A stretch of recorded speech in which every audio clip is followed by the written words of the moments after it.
네, 우리 같이 하나님 말씀 보시도록 하겠습니다. 하나님 말씀 사무엘하 13장 1절에서 22절까지 말씀입니다. 사무엘하 13장 1절에서 22절까지 말씀입니다.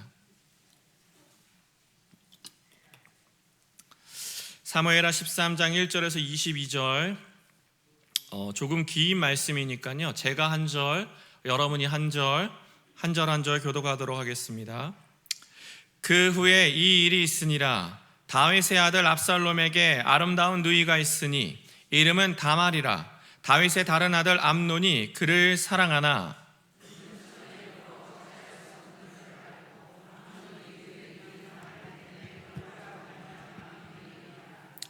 암논에게 요나답이라 하는 친구가 있으니 그는 다윗의 형 시브아의 아들이요 심히 간교한 자라.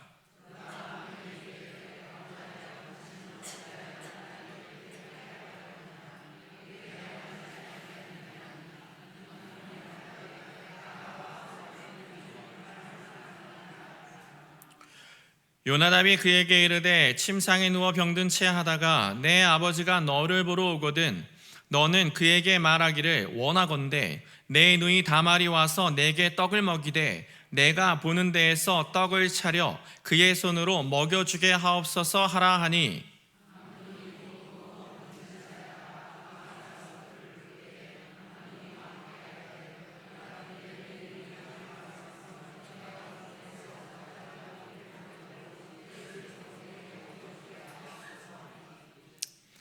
다윗이 사람을 그의 집으로 보내 다말에게 이르되 이제 내 오라버지 암논의 집으로 가서 그를 위하여 음식을 차리라 한지라.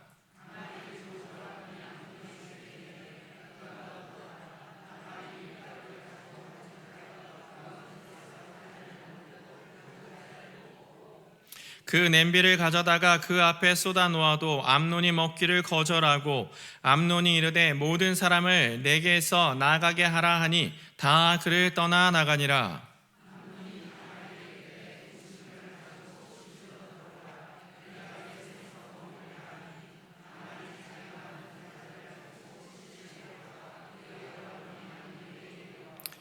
그에게 먹이려고 가까이 가지고 갈 때에 암논이 그를 붙잡고 그에게 이르되 나의 누이야 와서 나와 동침하자 하는지라.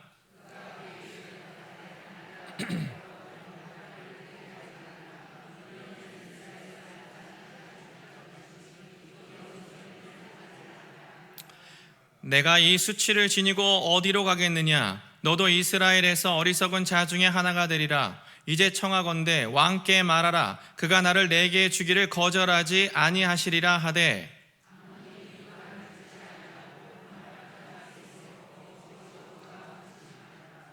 그리하고 암논이 그를 심히 미워하니 이제 미워하는 미움이 전에 사랑하는 사랑보다 더한지라. 암논이 그에게 이르되 일어나 가라 하니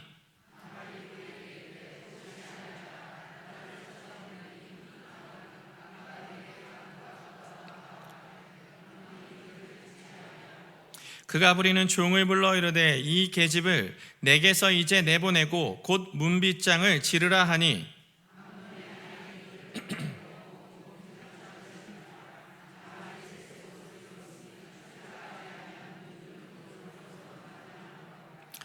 다말이 재를 자기의 머리에 덮어쓰고 그의 채색옷을 찢고 손을 머리 위에 얹고 가서 크게 울부짖으니라.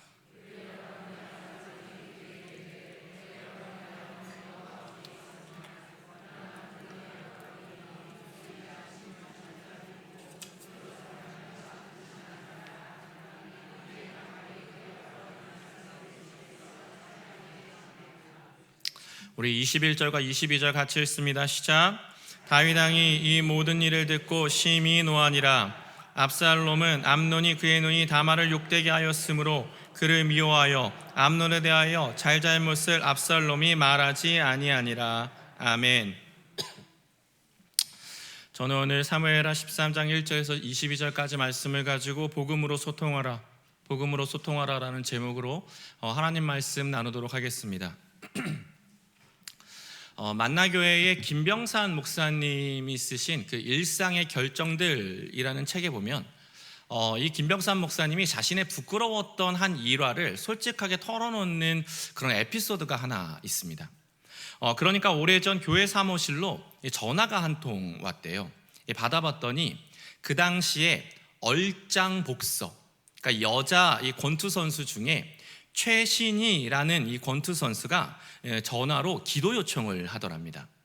바꿔봤더니 이렇게 얘기해요. 목사님, 저 만나교회 성도인 최신희인데요, 제가 오늘 여자 권투 세계 타이틀 매치전이 있는데 혹시 괜찮으시면 목사님이 오셔서 기도해 주시면 좋겠습니다. 그래서 목사님이 난생 처음으로 이 권투장, 그것도 이 관계자들만 들어가는 라커룸에 들어갔더니 마침 선수가 이렇게 주먹을 막 이렇게 감고 있고요, 코치와 스태프들의 이렇게 수건을 두른 채 목사님을 너무나 기쁘게 환영을 하더래요. 목사님이 가서 선수에게 이렇게 몸에 손을 이렇게 얹고 안수기도를 합니다. 주님, 하나님의 자녀가 지금 이곳에 있습니다. 이 경기에서 반드시 승리하게 하여 주옵소서. 땀 흘리고 애썼던 모든 시간들을 주님께서 아시오니 이길 줄 믿습니다. 승리할 줄 믿습니다. 좋은 결과가 일어날 줄 믿습니다. 전쟁은 하나님께 속한 것, 역사하여 주옵소서. 아주 간절하게 기도를 했대요. 그렇게 기도를 마치고 관중석에 딱 거의 맨 앞자리에 이렇게 앉아가지고 경기를 지켜보는데 어떻게 되었을까요? 타이틀 매치에서 챔피언 먹었을까요? 1라운드가 땡땡땡 하고 시작돼서 딱 막 이렇게 시작을 했는데 어쩜 이럴 수가, 처음부터 무지막지하게 두들겨 맞더랍니다. 이 당황한 목사님이 처음엔 이게 전략인가? 이 처음에는 조금 이렇게 맞아주고 이렇게 체력이 빠지면 뭔가 하는 전략인가 싶었는데 2라운드, 3라운드 계속 가는데 그냥 질창 얻어 맞기만 하더랍니다. 이게 마음이 정말 조마조마하고 이렇게 지면 안 될 것 같은데 막 계속 앉아서 중보기도를 하는데 결국은 얼굴이 퉁퉁 부은 채로 패배하고 말아요. 그날부터 목사님이 며칠 동안 이 고민에 빠졌대요. 왜 경기에서 졌을까? 아니 충분히 기량적으로 보나 뭘로 보나 객관적으로 보나 이길 수 있다고 다들 평가했는데 아니 왜 졌을까? 아니 그날 컨디션도 정말 너무 좋은 최상이라고 들었는데 아니 왜 졌을까? 한참 묵상을 하며 기도를 하고 있는데 하나님이 기도 가운데 마음에 이렇게 물으시더랍니다. 왜 이겨야 되는데? 그 선수가 왜 꼭 이겨야 하는데? 한참을 생각하다가 목사님이 하나님 앞에 솔직하게 고백을 합니다. 하나님, 솔직히요, 제가 기도했잖아요. 제가 사람들 보는 앞에서 만나교회 담임 목사가 거기까지 들어가 승리케 해달라고 안수했잖아요. 즉 담임 목사가 락커룸까지 들어가 사람들이 다 지켜보는 가운데 기대 가득한 가운데 기도했는데도 불구하고 너무나 무기력하게 져버리니까 이 기도한 사람 입장에서도 뭔가 이게 자존심도 상하고 이 목사 체면에 쪽팔리기까지 하는 자기 자신을 본 거죠. 그래서 이분이 자기 책에 솔직하게 이렇게 고백합니다. 나는 안 그럴 줄 알았고 괜찮을 줄 알았는데 가만 보니까 인정받음, 나 역시 인정받는 게 중요한 사람, 하나님이 하시는 일과는 별개로 내가 하는 일, 내가 계획한 그 일의 성취가 중요하다 생각하는 사람, 사실 나도 그런 사람이었다는 거죠. 여러분은 어떠십니까? 여러분은 무엇이 중요하신가요? 하나님이 인정하시면 됐지 난 괜찮아 라고 말하지만 솔직히 우리도 사람의 인정에 웃고 우는 그런 모습이 너무 많지 않나요? 그래서 하나님은 때때로 우리를 흔드시거나 불편하게 만드시는 것 같아요. 할 수만 있다면 칭찬받고 싶고 주목받고 싶은 게 솔직한 우리들의 마음이니까 때때로 어느 날부턴가 우리의 삶을 막 흔들어서 정말 하나님 앞에 납작 엎드리지 않으면 살아갈 수 없게 만드는 게 때때로 하나님의 섭리인 것 같습니다. 무엇보다 이 가정, 특히 기도 아니면 도저히 해결책을 찾을 수 없는 자녀 문제에 있어서만큼은 우리를 낮추고 또 낮추사 겸손하게 하실 때가 있습니다. 바로 이런 측면에서 오늘 본문은 부모로서 정말 많은 생각을 하게 합니다. 이 본문은 아버지 다윗에게 반영을 일으킨 압살롬이 어떻게 착실한 아들에서 괴물로 변해갔는지를 보여주는 대목이자 부모의 역할에 대해서도 좀 고민해 보게 하는 그런 대목인데요. 알다시피 이 다윗에게는 이 여러 명의 아내가 있었습니다. 이 대부분의 이 왕들이 그렇듯 이 다윗 그 당시의 왕은 이 권력을 이용해 아내나 첩을 여러 명 둘 수 있었기 때문에 다윗 또한 이 복잡한 가정사를 가지고 있었어요. 그래서 사무엘하 3장 2절에서 5절에 보면 그 내용이 기록되어 있는데 여러분 이 시간에 본문을 읽을 텐데 오늘 본문의 핵심 인물인 암논과 압살롬이 어디에 나오는지 주목하며 함께 읽어보시면 좋겠습니다. 사무엘하 3장 2절에서 5절입니다. 우리 같이 읽을까요? 다윗이, 여러분들이 읽어주시겠습니까? 다윗이 시작. 다윗이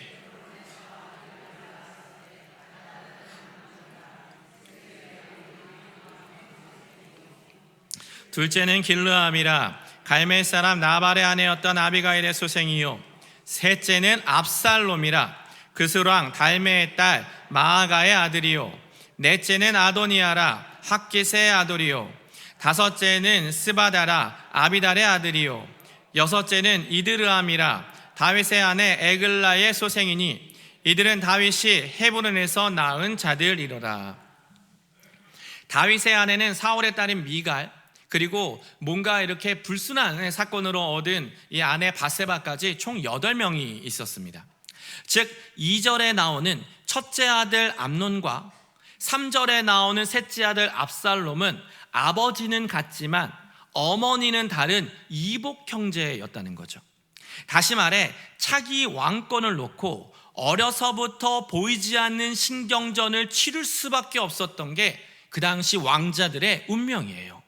그런데 문제는 엉뚱한 곳, 전혀 엉뚱한 곳에서 권력 다툼이 아닌 이 다른 일들이 벌어집니다. 이 첫째 아들이었던 암논의 욕정 때문에 이 가정이 완전히 붕괴되기 시작하거든요. 이 셋째 압살롬한테는 이 다말이라는 누이가 있었어요. 치열한 궁중 정치에서 유일하게 마음 터놓고 이야기할 수 있는 친동생, 압살롬에게 있어선 누구보다 사랑스럽고 지켜주고 싶었던 여동생이었습니다.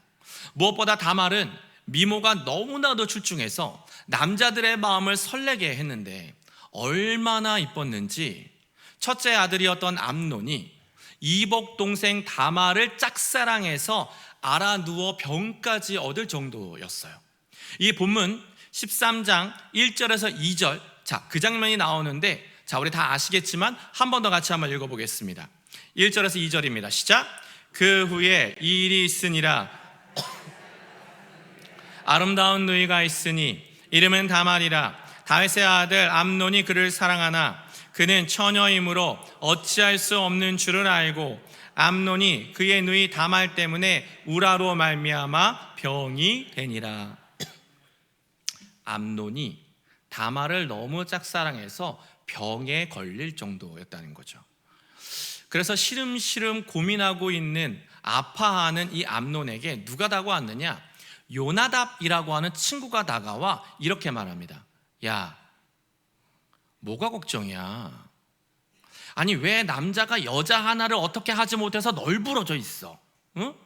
야, 그냥 침실로 유인해서 그냥 응? 내 얘기 잘 들어. 내가 비책을 하나 알려줄게. 일단 네가 아프다고 누워서 소문을 쫙 내. 그러면 누가 올 거야?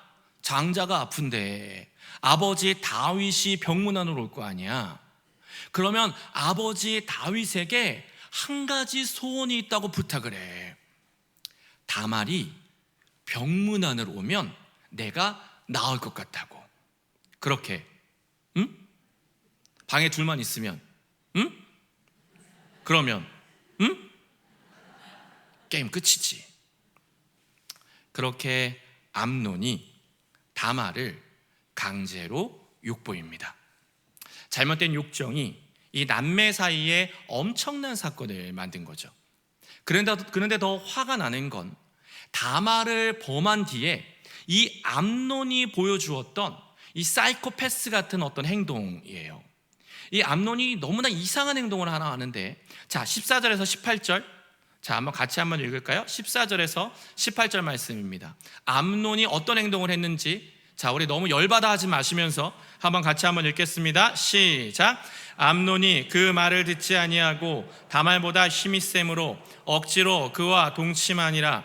그리하고 암논이 그를 심히 미워하니 이제 미워하는 미움이 전에 사랑하는 사랑보다 더한지라. 암논이 그에게 이르되 일어나 가라 하니 다말이 그에게 이르되 옳지 아니하다. 나를 쫓아내는 이 큰 악은 아까 내게 행한 이 악보다 더하다 하니 암논이 그를 듣지 아니하고 그가 부리는 종을 불러 이르되 이 계집을 내게서 이제 내보내고 곧 민짓 지르라 하니 암논의 하인이 그를 끌어내고 곧 문빗장을 지르니라. 다말이 채색 옷을 입었으니 출가하지 아니한 공주는 이런 옷으로 단장하는 법이라. 자신의 성적 욕구를 채우자 갑자기 꼴도 보기 싫어졌다며 내가 너를 너무 미워한다며 쫓아내기 시작합니다. 그러지 말라고 정말 막 애원하는 다말을 암논이 그냥 모욕을 주고 쫓아내요. 즉 인격이 아니라 어떤 대상, 사람이 아닌 물건으로 여자를 생각했던 것 같아요. 그래서 어떤 주석가들은 이 암논이 이 정신적으로 좀 이상한 사람은 아니었나, 이 변태 성역자들에게 보여지는 이런 심리 상태를 가졌던 그런 인간은 아니었을까라고 추측하기도 합니다. 하지만 문제는 지금이에요. 더 큰 문제는 지금부터 시작입니다. 일단 아버지 다윗의 반응. 다윗이 이 소식을 듣고 이렇게 반응합니다. 21절 말씀입니다. 자, 한 절 말씀 같이 읽습니다. 시작. 다윗 왕이 이 모든 일을 듣고 심히 노하니라. 자, 뭐라고요? 자, 한 번 더 읽을게요. 시작. 자, 한 번 더 읽을게요. 크게. 자, 시작. 다윗이 화가 났대요. 암논이 저지른 일을 듣고 어떻게 우리 집안에 이런 일이 생길 수 있어? 그 자식이 사람이야? 인간이야? 다윗이 화를 냈는데 히브리어로 찾아보면 이게 메오드, 불같이 화를 냈다. 이성을 잃을 만큼 참을 수 없는 분노를 표출했다라는 뜻입니다. 그런데 여기서 그냥 끝이에요. 이 사건에 대한 다윗의 반응은 그냥 여기서 끝이에요. 성경을 아무리 살펴봐도 그 다음에 어떤 조치가 취해졌다는 기록이 없습니다. 암논을 불러서 다리 몽둥이를 부러뜨렸다, 다말을 찾아가 위로했다, 선지자를 찾아가 상담을 받았다, 그런 기록이 없습니다. 심지어 하나님께 묻거나 엎드리거나 기도했다는 기록조차 없습니다. 그냥 심히 화를 냈다, 이걸로 끝이에요. 이렇게 어물쩡 다윗이 방관합니다. 사랑하는 딸의 몸과 마음이 엉망진창돼서 망가졌는데 아버지란 인간이 이 사건을 방관해요. 그러자 오빠였던 압살롬이 아버지가 방관하자 스스로 이 문제를 해결하기 위해서 나서기 시작해요. 누이의 복수를 위해 2년 동안 칼을 갈고는 잔치에 참여했던 암논이 술에 취해 잠든 사이 그를 칼로 찔러 죽이고 도망을 칩니다. 그런데 이번에도 다윗의 반응은 똑같습니다.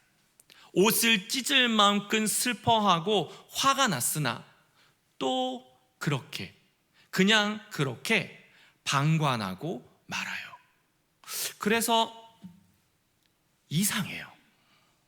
보면 볼수록 자녀 교육에 있어서만큼의 다윗은 이상하리만큼 미온적이고 불분명한 태도를 보입니다. 이후 압살롬은 외할아버지 달메의 집으로 도망을 갔다가 무려 3년 만에 아버지 다윗이 다시 예루살렘으로 복귀해 라고 해서 예루살렘으로 3년 만에 복귀해요. 하지만 어떤 이유인지 자기가 아들을 다시 오라 불러놓고는 이 아들을 또 만나주질 않아요. 불렀으면 호통을 치든지 매를 들든지 용서를 하든지 어떤 액션을 취해야 하는데 불러놓고 투명인간 취급합니다. 그렇게 또 예루살렘에서 2년을 더 기다렸던 압살롬은 아무리 기다려도 아버지가 만나주지 않자 또 스스로 이 문제를 해결합니다. 요압 장군을 찾아가 아버지를 만나게 해달라 요청하고 여전히 같이 더불어 민격거리는 요압 장군을 보고 요압 장군의 밭에 불을 확확 지르면서 자신의 뜻을 관철하여 마침내 아버지 다윗을 만나 화해하는 듯한 모양새를 보여줍니다. 그러나 아버지가 방관하고 모른 척했던 세월이 어느덧 7년. 그 시간들은 착실했던 이 압살롬을 삐뚤어지게 만들어 버렸던 것 같아요. 왜? 이때부터 압살롬이 반역을 준비하거든요. 암논을 죽이려고 2년을 계획했던 것처럼 반역을 위해 4년을 준비한 뒤 마침내 아버지 다윗을 내쫓고 왕권을 찬탈해요. 총 걸린 시간이 그래서 총 11년. 착실했던 아들이 괴물이 되는데 걸린 시간 11년. 기회가 있었고 해결할 수 있었고 뭔가 새롭게 시작할 수 있는 기회가 있었음에도 불구하고 방치되고 방관했던 시간은 압살롬을 괴물로 만들었습니다. 왜 그랬을까요? 도대체 다윗은 왜 나라를 다스렸던 것처럼 가정을 다스리지 못했던 걸까요? 이 자식들 보기에 부끄러웠던 밧세바 사건이 발목을 잡은 걸까요? 아니면 다른 이유가 있었을까요? 다윗은 왜 다음 세대 이 자녀 문제에 있어서만큼은 왜 이런 식으로 이게 처리해서 자식들을 괴물로 만든 걸까요? 다들 기억하시겠지만 몇 년 전 우리를 충격에 빠뜨렸던 사건이 하나 있습니다. 여러분 혹시 정인이 사건 혹시 기억나시나요? 홀트 아동복지회에서 입양한 이 8개월짜리 이 아이를 양 부모가 무자비하게 괴롭혀서 입양한 지 8개월 만인 생후 16개월에 사망케 한 사건이었죠. 지금은 재판 결과도 나왔고 여러 가지 기사와 언론을 통해서 공개되었던 것처럼 이 정인이의 양부와 양모는 입양된 지 한 달 후부터 이 수차례 반복적인 폭행과 학대한 사실이 드러났습니다. 나중에 아이를 이제 부검해 보니까 아이가 그때 죽었을 때 소장, 대장, 췌장 같은 장기가 모두 다 손상이 되었었고요. 후두부, 쇄골, 대퇴골 등 전신의 골절과 출혈 흔적이 수도 없이 발견이 되었습니다. 이게 파면 팔수록 충격적이라 이 사건을 처음 접했을 땐 정말 모두가 패닉 상태예요. 이 수면 교육을 핑계로 이렇게 정말 어린 아이를 이 저녁 7시부터 그냥 방에 가두어 놓고 애가 울던 말던 뭘 하든 말던 그냥 방치를 했었고요.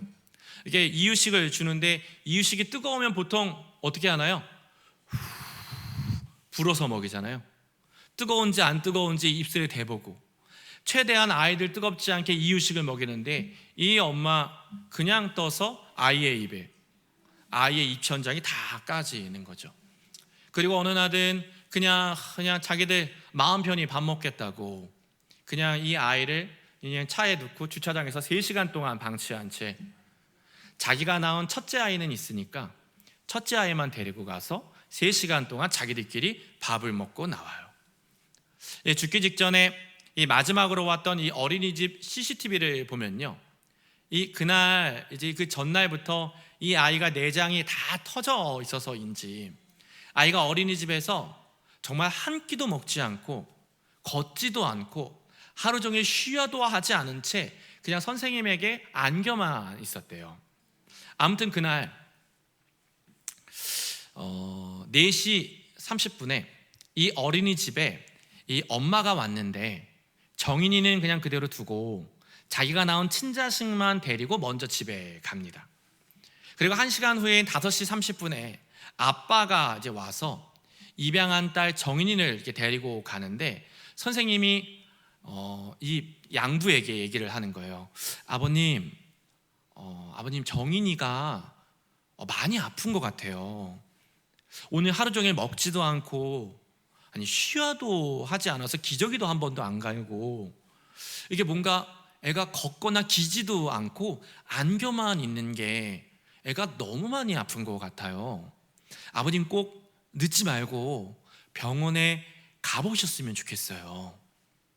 그런데 사망 당일 택시를 불러 병원에 가는데요, 이 엄마가 아기를 데리고 가는데 남편에게 이런 문자를 보냅니다. 병원에 데려가? 형식적으로? 그리고 응급실에 들어와 아이가 심각하니까 심폐소생술을 막 받고 있는데 이 아이 옆에 이 엄마 뭐 하고 있었는지 아세요? 핸드폰을 꺼내 어묵을 구매하고 있더래요. 아이가 옆에서 지금 심폐소생술을 받고 있는데 핸드폰을 꺼내 온라인 카페가 들어가 저도 어묵 구매하고 싶어요 라고 문자를 날리고 있더랍니다. 의료진들이 말해요. 이 사람들 악마다. 이건 진짜 사람이면 못한다. 이 사람들 악마다. 그런데도 정인이를 입양했던 이 부부는 방송에도 출연했었습니다. EBS의 한 프로그램에 나와서 입양은 좋은 거다, 입양을 권장한다, 웃고 박수치고 좋아하는 모습 보여주면서 자기들이 마치 인플루언서라도 된 것처럼 쇼윈도 인생을 즐겼던 거죠. 그래서 네티즌들이 수사에 들어갑니다. 왜 이들은 이 아이를 입양한 걸까? 16개월밖에 되지 않은 아이를 이렇게 죽일 거면 그냥 복지회에서 살게 하지, 왜 굳이 입양을 한 걸까? 첫째 아이의 외로움을 달래줄 장난감을 대신할 동생이 필요했던 걸까? 아니면 각종 대출과 여러 가지 혜택을 더 받기 위해 가족 구성원 하나가 더 필요했던 걸까? 뭐 여러 가지 추측이 있고 여러 가지 이야기가 있습니다만 제가 더 화나고 견딜 수가 없었던 건 이 사람들 교회에서 칭찬받던 크리스천이었대요. 학교도 포항에 가면 유명한 기독교 대학이 있거든요. 포항에 있는 유명한 기독교 대학을 나오고 대학원까지 나온 사람들, 심지어 이 사람들 목사님 아들, 목사님 딸이었습니다. 저는 이게 더 화가 나고 어이가 없어요. 예전에 제가 조금만 더 어렸을 때만 해도 이게 목사님 아들, 딸 이러면 기본적으로 어떤 이미지를 가져줬냐면 쟤 그래도 신뢰할 만한 친구, 아버지 목사님이래, 정직한 친구, 그래도 성실한 친구겠지라는 이미지가 있었어요. 저희 아내가 그래요.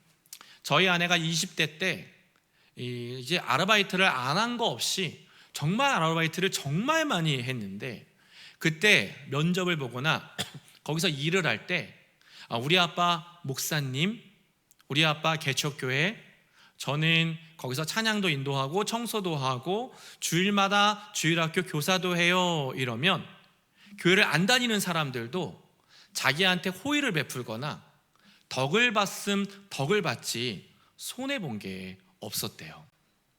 그런데 지금은요, 지금의 한국교회 크리스천의 모습들은 어떨까요?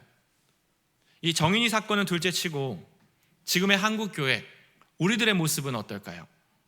어떤 사건에 대한 견해가 나와 다를 때 여러분들은 어떻게 반응하며 살아가고 계십니까? 자신의 신념을 믿음으로 착각하고 어떠한 생각을 진리인 양 포장하며 인상 찌푸리게 하는데 앞장서고 있는 건 아닐까요? 이 코로나 시절에 이 목회 데이터 연구소라는 곳에서 한국교회 신뢰도를 조사한 적이 있습니다. 믿지 않는 사람들, 이 세상의 사람들, 예수 믿지 않는 사람들이 조사를 해서 당신은 교회를 얼마나 신뢰하십니까? 그때 신뢰도가 9%. 저희는 교회를 이 정도로 신뢰합니다. 너무 큰 충격을 한국교회가 받았었죠. 그래서 그때 자성의 목소리가 들리고 회개해야 한다, 코로나 이후 다른 사역을 해야 한다, 우리가 다른 어떤 패러다임을 바꿔야 한다, 이대로는 안 된다, 한국교회 달라지자, 엄청난 목소리들이 있었습니다. 그렇게 몇 년이 지났는데 솔직히 저는 잘 모르겠습니다.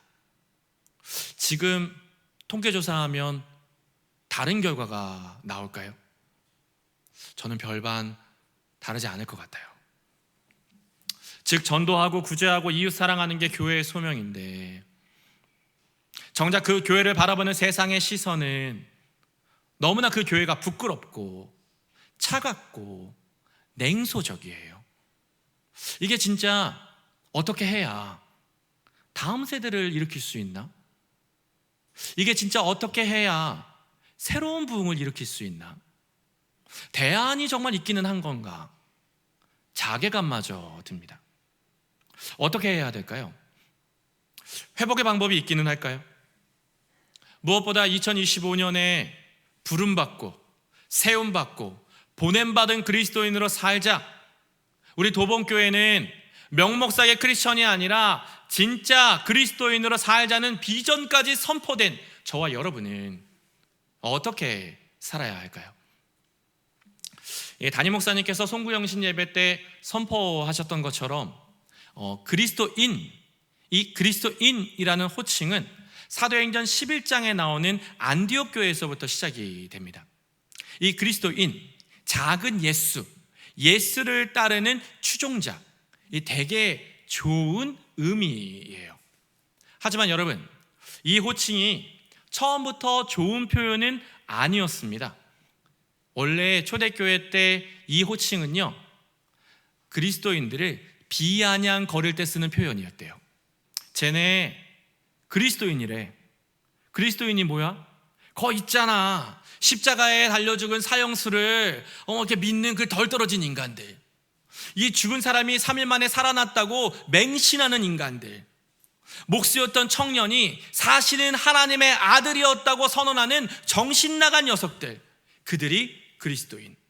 원래는 비아냥거리는 호칭이었어요. 그런데 사도행전 11장의 안디옥 교회가 정말 모든 세상을 향해 매력적인 모습을 보여줍니다. 진짜 사랑, 진짜 믿음, 진짜 소망, 진실한 공동체의 끝판왕을 보여주며 믿지 않는 사람들을 감동시켜버린 거죠. 그래서 바뀐 거예요. 그리스도인, 저들은 예수의 주되심을 보여주는 사람들이다. 그리스도인, 저들은 예수의 사랑을 보여주는 사람들이다. 그리스도인, 저들은 하늘을 땅으로 가지고 내려온 사람들이다. 즉 핵심은 하나입니다. 예수님의 주되심. 예수님이 우리 가정의 주인이시고 교회의 주인이시고 공동체의 주인이심을 입술로만 아멘 믿습니다 말하는 게 아니라 삶 속에서 치열하게, 누구보다 치열하게 드러내며 살아야 하는 거죠. 그렇다면 어떻게 해야 예수의 주되심을 드러낼 수 있을까요? 자녀 교육에 실패해버린 다윗처럼 우리 역시 실패하고 싶지는 않은데 우리는 어떻게 해야 다음 세대는 물론 이 땅에 믿지 않는 사람들의 마음들까지 움직일 수 있을까요? 이 선교적 교회의 대표 주자인 그 미국의 소마 공동체라는 곳이 있거든요. 거기에 제프 벤더스텔스라는 목사가 쓴 복음의 언어라는 책에 보면 재미난 에피소드가 하나 있습니다. 이 교회에 어떤 자매가 일정 기간 인턴 생활을 했대요. 이 교회가 막 병원 건물까지 빌려가지고 굉장히 도시를 변화시키는 구제사역에 특출화된 교회다 보니까 이 구제사역을 배우려고 이 많은 젊은이들에게 몰려오는데 이 자매도 그 중에 한 사람이었던 거죠. 그런데 인턴 과정을 마치고 이제 섬기던 교회로 돌아갈 때 이 자매가 이 특이한 소감을 하나 발표를 합니다.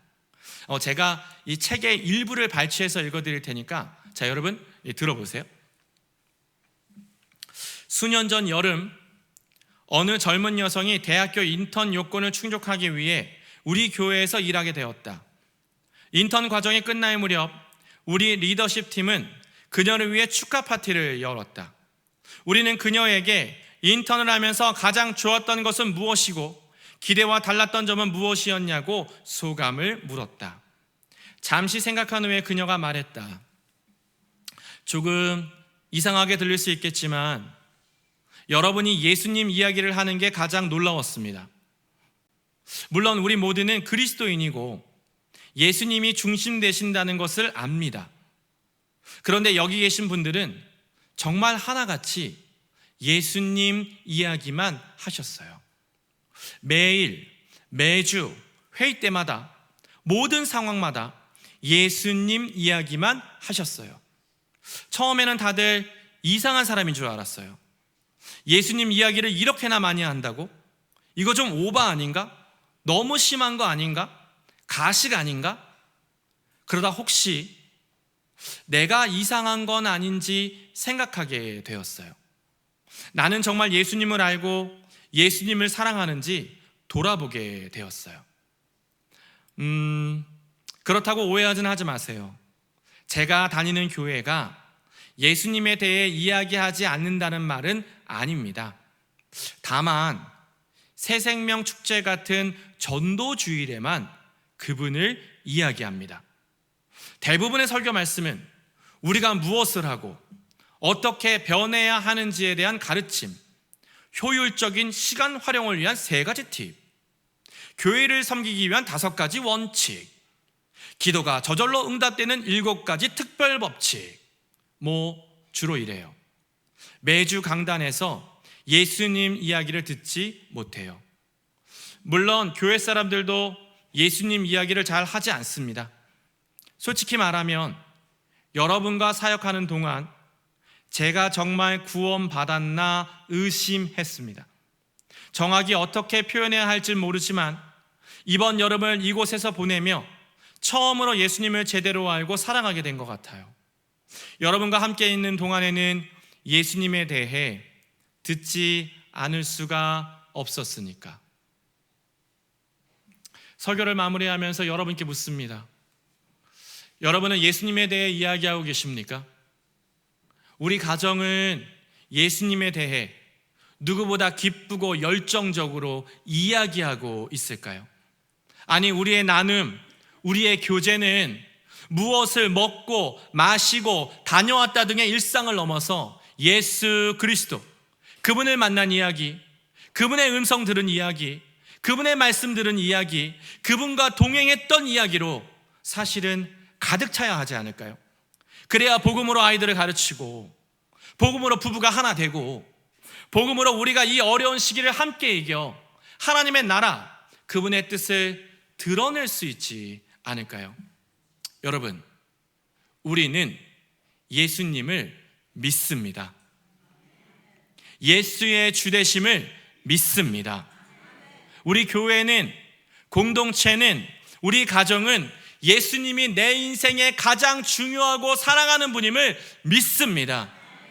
여러분 믿으십니까? 여러분 정말 믿으십니까?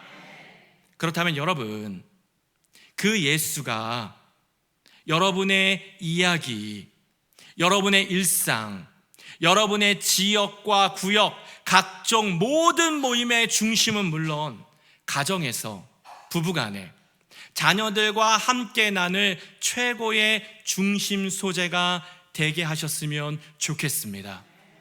무엇보다 예수로 충만해 그 예수가 우리의 가정의 주인이시고 삶의 주인 되심을 누리면서 살아갔으면 좋겠습니다.